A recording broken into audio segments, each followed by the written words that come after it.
the break between the last race and this race, getting them more reliable.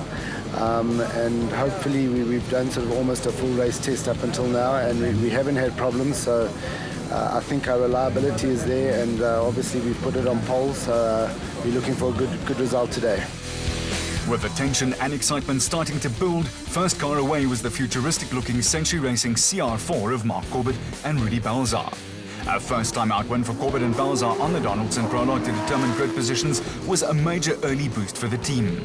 Corbett also recently became a father for the third time, and a race win on the Toyota Dealer 400 would see the wheel turn full cycle. Half a minute behind them, it was the turn of Colin Matthews and Alan Smith in the second Century Racing entry. There is a touch of the showman in Matthews, and there was a sneaky suspicion that the Century Racing crew had decided on a little grandstanding for the benefit of the crowd.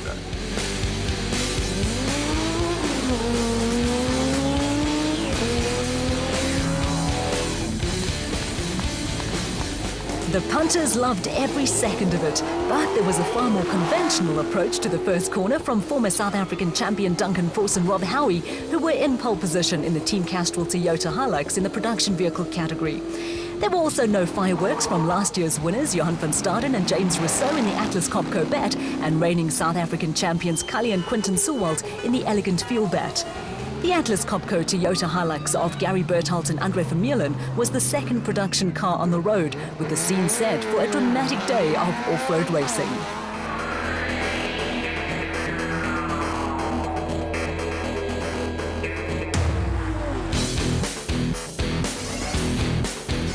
The first 58 kilometers of the race followed the same route as utilised for the Donaldson Prologue the previous day.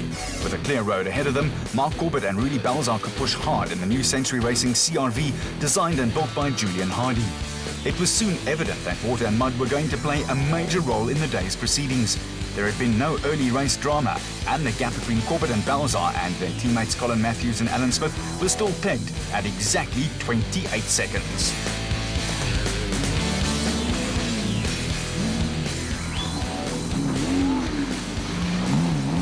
The opening race of the season produced a maiden win for Matthews and Smith, but luck was to desert them this time round, and the pair were early casualties. Hot on their heels at this early stage were production vehicle frontrunners Duncan Force and Rob Howie in the Team Castrol Toyota Hilux. The Toyota pair had got off to a fast start and were looking to give the factory team and the new Toyota Hilux double cab entries a first victory. There was a steady start for last year's winners Johan van Staden and James Rousseau, now campaigning in Class A, with South African champions Cully and Quinton Sewald looming up behind the Atlas Copco Bat.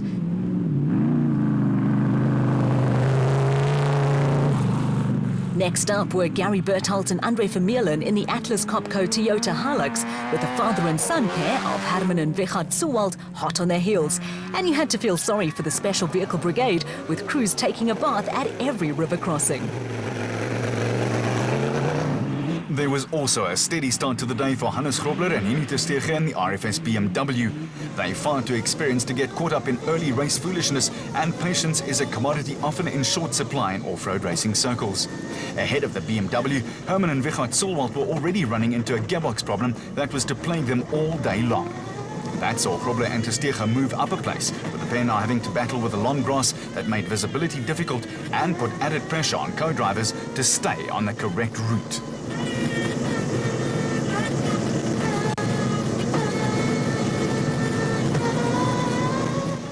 Given the nature of conditions and a narrow track, overtaking was not easy, and the early stages of the race also saw the formation of small convoys of cars.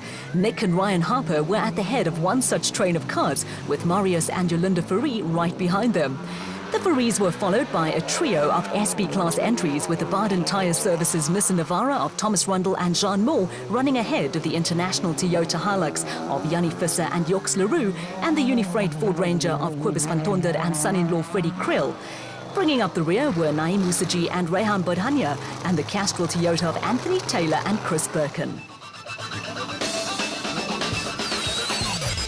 The experienced Anthony Taylor combines off-road racing with national production car racing on the circuit, where he is the reigning South African champion. The Castrol Toyota was bearing down on Nahim Mosaji and Rayon Bodhanya, and Kobus van Tonda and Freddie Krill. The co-driver Chris Birkin, back in the Toyota fold after a sabbatical, was also caught up in the spirit of the chase.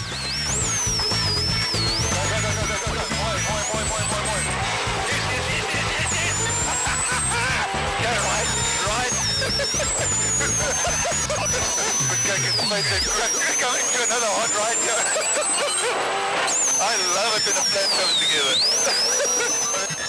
Taylor and Birkin picked up another place when they went past Yanni Visser and Yorks Leroux, and so far it had been a profitable morning for the factory Toyota crew. There was also a close fight going on behind Taylor and Birkin, with the Zarco of KwaZulu-Natal pair Don Thompson and Wayne Foster battling to stay ahead of Archie Rutherford and Mike Lawrenson in the Regent Racing Jimco.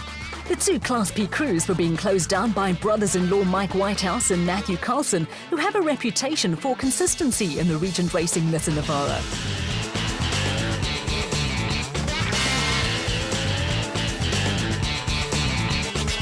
It didn't take long for Mike Whitehouse and Matthew Carlson to move ahead of Archie Rutherford and Mike Lawrenson and Don Thompson with Wayne Foster. The first to move over for the Regent Nissan Navara were teammates Rutherford and Lawrenson. Thompson and Foster then also bowed to the inevitable, and it had been a good start for Whitehouse and Carlson. The second Regent Racing Nissan, in the hands of Terence Marsh and George Smallberger, was also involved in a close battle. Marsh and Smallberger were looking for a way around Swaziland crew John Thompson and Clinton McNamara, with the muddy conditions making overtaking a very difficult proposition.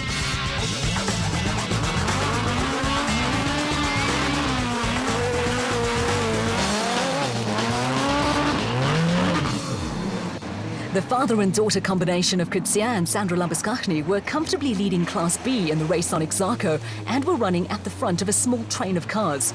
The Labuskaghnis were coming under pressure from Bula Buertes and Johan Pretorius in the Buertes Vervoer Bat, who were back in action after a year on the sidelines.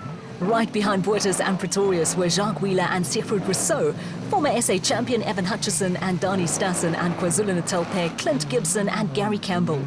Bringing up the rear were Hugo and Jaap de Bruyn, who were back in action after a year on the sidelines.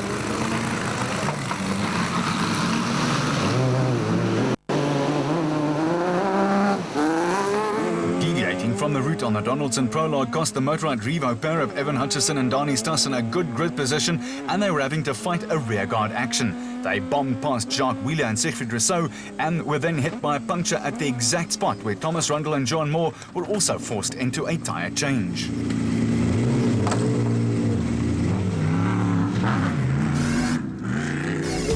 The next section of route was bordered on one side by the R36 to Machadodorp, and early in the race it was obvious it was going to be a long and hard day at the office for crews. Conditions were difficult, but former South African champion Duncan Force and Rob Howie had built up an early head of steam in the factory team Castrol Toyota Hilux.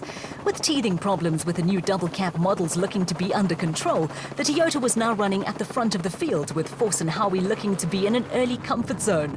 On the road, the Toyota crew had moved ahead of special vehicle leaders Mark Corbett and Rudy Balzar in the Century Racing CR4. With Lexus V8 power and built to full Dakar Rally specifications, it had been an impressive display first time out, but faulty windscreen wipers were not helping visibility, and Corbett and Balzar gradually fell into the clutches of South African champions Cully and Quinton Sulwald in the elegant fuel bat. After the early demise of teammates Colin Matthews and Alan Smith in the Century Racing CR3, the dirty windscreen problem was an unfortunate development for Corbett and Balzar, who now had the Atlas Copco Toyota Hilux of Gary Bertold and Andre Vermeulen closing in on them. At Denko, 400 winners Hannes Grobler and Henny ter Steege were still holding station in the RFS BMW X3 and were looking ominously comfortable.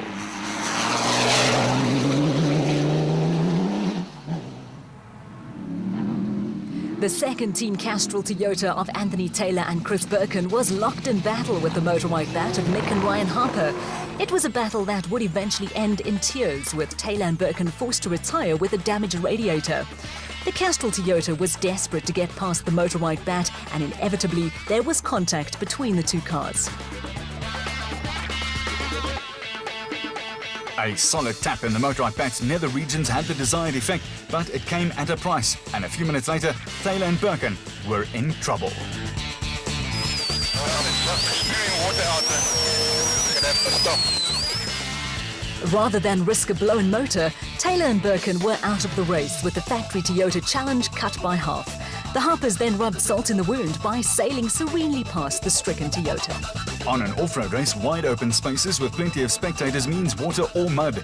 In this case, it was both, and plenty of it, with a treacherous crossing providing competitors with a test of character and spectators with plenty of entertainment. The first casualties were Duncan Foss and Rob Howie, who bogged down in the Castrol Toyota Hilux. Cars were forming up behind the stranded Toyota, and Mark Corbett and Rudy Balzer decided on a different route in the Century Racing CR4. A friendly farmer with a tractor stood by to assist Foss and Howie, while Corbett and Balzar went up a side road and suffered the same fate as the Castrol Toyota.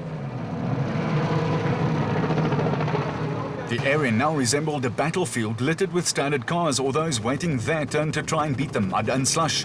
The first car pulled onto firmer ground was the Castrol Toyota of Duncan Foss and Rob Howie, with Corbett and Balzar waiting their turn, rather impatiently.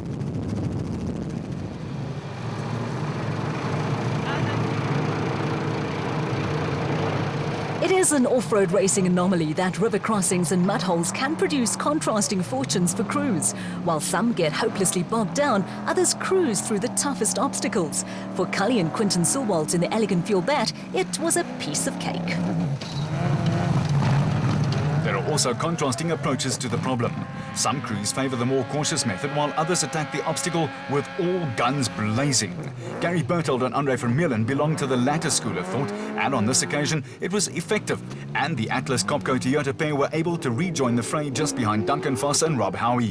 While the two Toyotas went on their merry way, Nick and Ryan Harper were employing the more cautious approach in a motorized bat that looked as though it had been submerged in mud.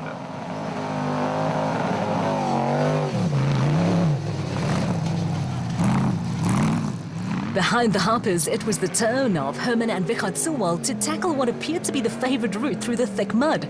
Earlier, brother Cully and cousin Quinton had sailed through the obstacle with no problem at all.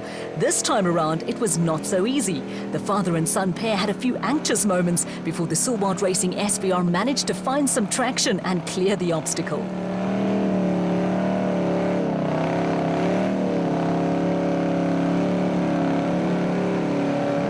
But it was touch and go.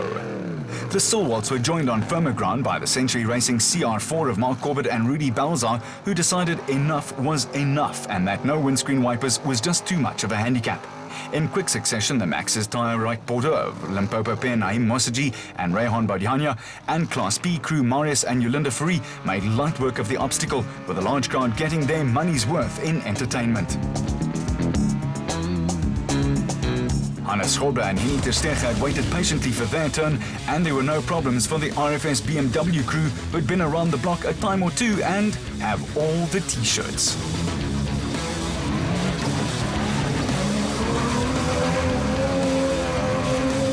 Mike Whitehouse and Matthew Carlson avoided potential disaster in the Regent Racing Nissan Navara, along with veterans Yanni Visser and Joks Leroux in the International Toyota Hilux.